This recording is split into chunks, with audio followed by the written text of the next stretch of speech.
வணக்கம். ஆகாஷ்வாணி புதுச்சேரி செய்திச் சுருக்கம் வாசிப்பவர் ஆதவன். சரக்கு மற்றும் சேவை வரி சீர்திருத்தங்கள் இன்று நாடு முழுவதும் அமலுக்கு வந்துள்ளன. சுதந்திர தின உரையில் பிரதமர் திரு நரேந்திர மோடி வெளியிட்ட அறிவிப்பின்படி சரக்கு மற்றும் சேவை வரி விகிதங்களை மாற்றியமைக்க ஜிஎஸ்டி கவுன்சில் கூட்டத்தில் முடிவு செய்யப்பட்டது. இந்த வரி விகித மாற்றங்கள் இன்று முதல் அமலுக்கு வந்துள்ளன. அன்றாட வீட்டு உபயோகப் பொருட்கள் உட்பட பெரும்பாலான அத்தியாவசிய பொருட்கள் குறைந்தபட்ச 5% வரி விதிப்பின் கீழ் கொண்டு வரப்பட்டுள்ளன. சில பொருட்களுக்கு 18% வரி விதிக்கப்பட்டுள்ளது.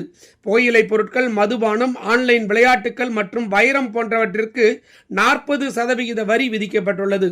பிரதமர் திரு நரேந்திர மோடியின் 126வது மன் கி பாத் எனும் மனதின் குரல் நிகழ்ச்சி வரும் 28ஆம் தேதி ஞாயிற்றுக்கிழமை காலை 11 மணிக்கு ஆகாஷ்வாணி மற்றும் தூர்தர்ஷன் தொலைக்காட்சியின் அனைத்து அலைவரிசைகளிலும் ஒளிபரப்பாக உள்ளது.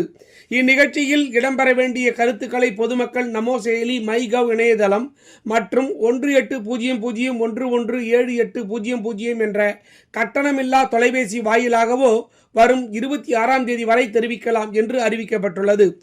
தூய்மையே சேவை இயக்கத்தை ஒட்டி தெற்கு ரயில்வேயின் சென்னை கோட்டத்திற்கு உட்பட்ட ரயில் நிலையங்கள் மற்றும் அலுவலக வளாகங்களில் 1500 மரக்கன்றுகள் நடப்பட்டன.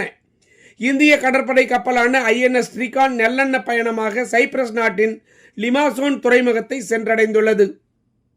விழுப்புரம் மாவட்டம் மேல்மலையனூர் அங்காளம்மன் கோவில் மகாலய அமாவாசையை முன்னிட்டு நடைபெற்ற ஊஞ்சல் உற்சவத்தில் ஆயிரக்கணக்கான பக்தர்கள் பங்கேற்று தரிசனம் செய்தனர்.